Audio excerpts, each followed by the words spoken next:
नारद जी इसलिए समझा रहे हैं, बोले देवकी और वसुदेव का जो बालक है ना, 7वें गर्भ के तो वो बलराम नाम का है और 8वां गर्भ जो है वो कृष्ण नाम का बालक है। आप जाओ, अभी छोटी सी उम्र में और गोकुल में है, गाय चराते हैं, उन्हें अगर आप बुला करके किसी भी प्रकार से अबे मार दो तो ठीक है, नहीं तो इसके बाद तुम कुछ नहीं कर पाओगे। और जितने जहाँ पर ये यदुवंश कुल के लोग बैठे हैं, ये सारे देवता हैं, तुम्हारी मृत्यु का षड्यंत्र रचे बैठे हैं।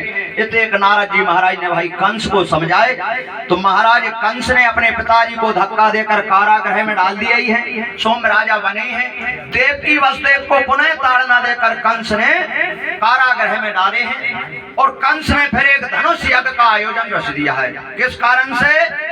इस कारण से कृष्ण बलराम को यहाँ बुलाएंगे, मुष्टिक चानूर सर तोसर बड़े बड़े जो पहलवान हैं उनको बुलाएंगे और मल्ल युद्ध कराकर घात करके कृष्ण और बलराम को मार दिए जाएंगे। इस प्रकार षड्यंत्र कंस ने रचा है। अब कंस विचार कर रहा है कि मेरे प्रिय मित्र कौन है, बताओ कोई जाना जाने कि हमारा प्रिय मित्र कौन सा है, हमारा प्रिय को है, हमसे अगाध प्रेम कौन करता है, हमारा अति प्रिय को है। कंस विचार कर रहे कि मेरा प्रिय मित्र अक्रूर जी हैं, जबकि अक्रूर जी भगवान के परम भक्त हैं। रात में माने चिंतन करी सो अक्रूर जी महाराज बुलाए, बोले आप सुबह चले जाओ। बोले जाऊं कहाँ? बोले गोकुल। बोले कौन है लाना है? बोले कृष्ण बलराम नाम को जा कह दियो कि मामा जी ने निमंत्रण भेजवे, अकेले तुम तो युद्ध देखवे आ जाओ, बड़े बड़े पहलवान को मान लियो धोरा और तुम आओ देखवे आओ। और मारने का षड्यंत्र रचा है, पूरा घात करके तैयारी करी है। कौन ने? कंस ने। तो आज भी राक्षस तुमसे कभी खुल के नहीं लड़ेंगे, ध्यान कर लेना। तुम्हारे जो शत्रु है ना, खुल के कभी नहीं लड़ेंगे, तुम्हारे साथ घात और षड्यंत्र ही रचेंगे। कैसे इनके बच्चे बिगाड़े, कैसे इनका घर बिगाड़े, कैसे भैया में फूटन डालें, किस प्रकार परिवार को नष्ट करें। ऐसे लोग घात रच रच के ही, और सिंह हैं, ये मत जानो कि इनसे तुम्हारी राम राम नहीं, वे सिंह हैं, 12 महीना सिंह हैं, साथ में ही रह रहे हैं, मगर क्या कह रहे हैं, कब फोड़ दूं कब तोड़ दूं। ये दुष्ट जो होते हैं वो घात से ही चलते हैं।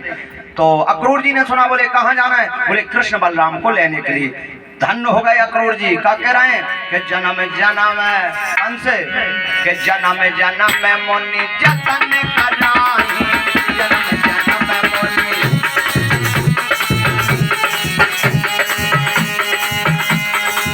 जन्म जन्म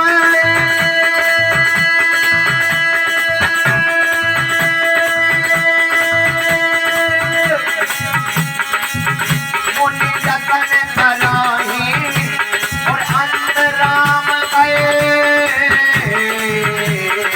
आवत नाथ सिया राम जय राम।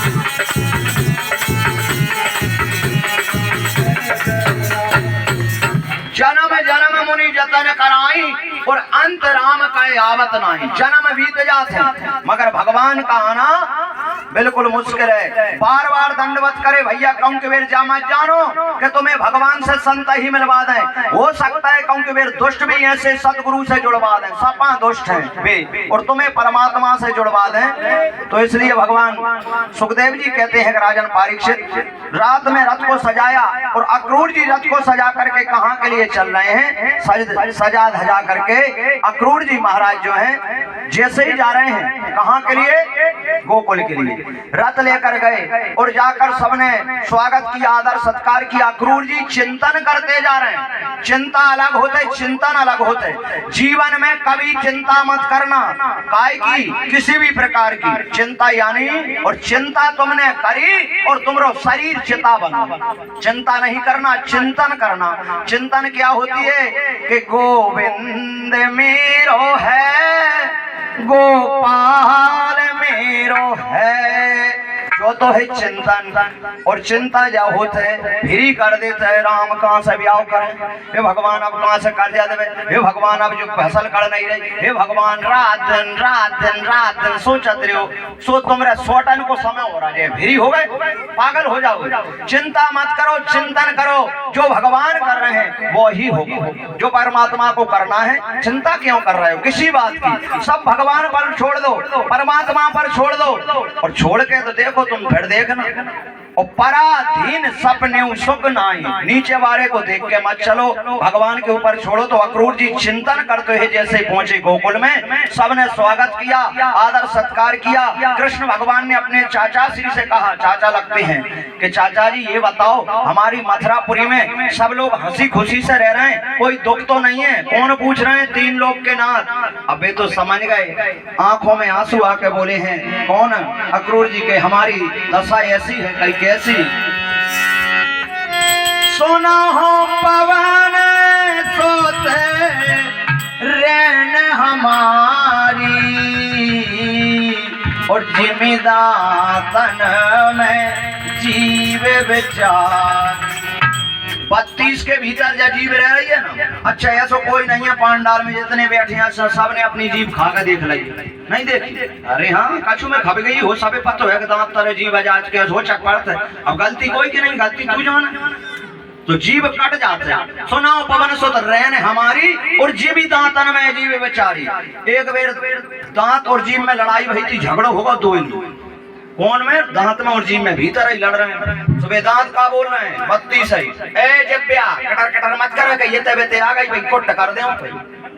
जीभ ने कही कि जिंदगी इनमें कटे, बाप की तो ही दे दो। कहीं सुनो दांत, तुम भी ज्यादा कटकटाओ मत। कहीं काय एक बेर पलटने बस उठा के गिरने है तो का हो जाए? कई आदमी का केस है, कहीं एक बेर बोल में 32 ही झाड़ जाए, बोलोगे मैं और झाड़िया को तू करे। हाँ तो मुँह अकेली पलटना है, जको के देख जीभ तोड़ दे, जब कोई नहीं के एक ही में 32 ही झाड़ जाए। तो बोले इनमें रहना है तो दुष्टन में तुम्हें रहना है, मगर भय जरूर रखना है। भय बहुत जरूरी है। अगर आप भय नहीं रखोगे किसी भी चीज की और घर में, तो भय नहीं है तो तुम्हारी कोई कदर नहीं है। ना तो जमीन बचना है, ना घर बचना है, ना द्वार बचने, कुछ नहीं बचेगा। भय होना चाहिए। नारद जी आए, एक सर्प है तो जंगल में बहुत बड़ा। नारद जी ने देखे तो वो सबे खाट, तो सर्प है तो बहुत। तो नारद जी बोले कि मर के तो तू सांप बन गो, इतने पाप करे, कोई ये मत खाए नहीं तो आगे तेरी का दशा होगी। तो क्या करूं, कोई खाए मत, जाके भी चलेगा। अब गेहारे आए तो वो बेचारो बोले ना, कोई सब वो सर्प ढोर चराई बारी, कहूँ भाई पूछ पक रहे हैं, कहूँ घसोट देने लगे, कहूँ पत्थर मार रहे हैं। बिल्कुल ऐसा होगा, बेचारो घायल ढीक दिन वो लौटे। नारद जी पूरा ऐसा डरो, बेचारी उठवे की बस की नहीं।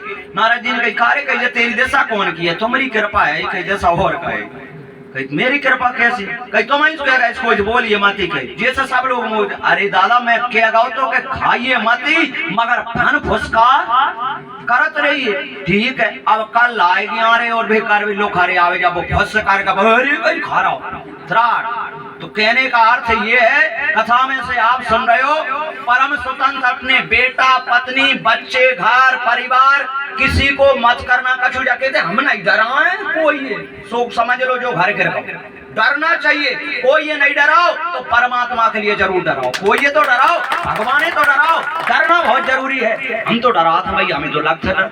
बोले कौन का? भगवान को, कि हमसे वो कुकर्म ना हो जाए। हे प्रभु, बड़े आदमी की इज्जत बहुत जल्दी ढूंढते आदमी। जितने लोग आते हैं कछु सुनवे तो आएंगे।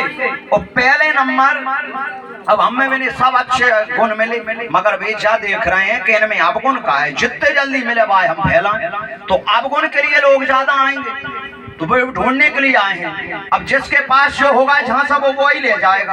अब कोई पे 75 अवगुण है, वो 25 गोरावारे महाराज के लिए वो 100% होगा। 75 तो बाप है, 25 छेट रहे वाले हमसे ले ले। तो कोई कुछ देख रहा है तो अपनी ये भगवान सुखदेव जी कहते हैं परीक्षित, अब सुबह समझा कर रात्रि में भगवान ने अक्रूर जी ने कृष्ण बलराम से कहा कि अपने सुबह कहाँ चलना है? मथुरा।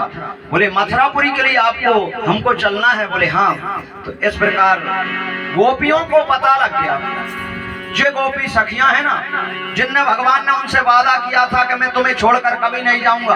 भगवान ने कसम भी खाई थी, शपथ खाई थी। भगवान ने प्रेम में शपथ किया खाई थी कि जिंदगी भर जीवन भर तुम्हारा साथ निभाना है और आपके साथ ही रहना है। और देखिए भगवान ने वादा किया तो पता लग गया गोपियों को कि कल हमारे भगवान और हमसे दूर चले जाएंगे। तो सारी गोपी रोदन करके भगवान से बोली, कान्हा तेरे चरणों की हम तो वो दासी हैं, तूने जो वादा किया वो हमको निभा जाना।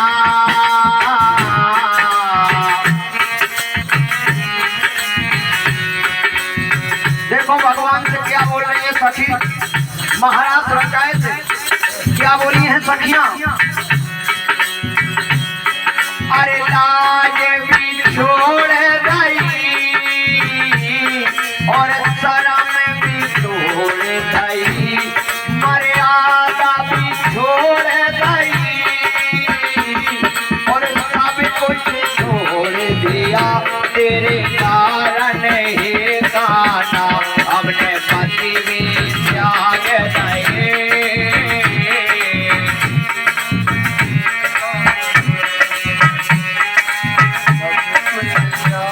और रो रही है सखियां, कह रही है कि बहन अपन कहाँ लगते हैं, मथुरापुरी में तो बहुत सुंदर सखियां हैं, गोपियां हैं, अब जी हमको प्रेम नहीं करेंगे।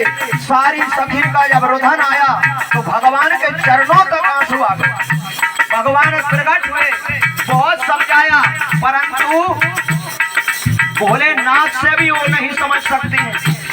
तो नारी को समझाना कोई सहज बात नहीं है, भगवान भी समझा के हरे मगर नहीं माने, तो भगवान ने वादा कर दिया कल के लिए जाना परसों लौट आना, मैंने वादा किया तुमसे मैं तुमको निभाऊंगा।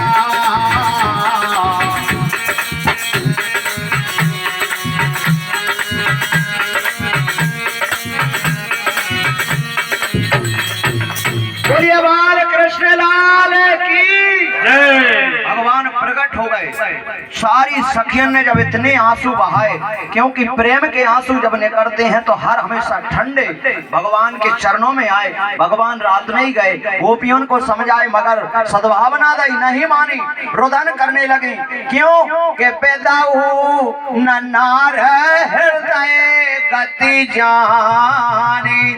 भैया आज भी विधाता ने जो नारी की रचना की है, नारी क्या है, रत्न, रत्न काय में आता है, हीरा मोती धन सोनो चांदी, जिसी में नारी की गणना दी गई है, रत्न है। अगर आपने थोड़ी भी नजर हटा दी, थोड़ी भी, तो समझना चोरी हो जाए, थोड़ी भी नजर में, तो इसलिए तो रत्न में गिनती है। भगवान प्रसन्न हुए, बहुत समझाए, फिर भगवान ने वादा कर दिया, बोले कल नहीं मैं परसों आऊंगा, और भगवान परसों तक नहीं लौटे हैं, और भगवान जा रहे हैं समझा करके वादा किया है। अब कोई कहे कि भगवान ने क्यों वादा करके झूठा शब्द बोला, भगवान ने झूठ इसलिए बोला कि जगत हित के लिए, संसार हित के लिए, और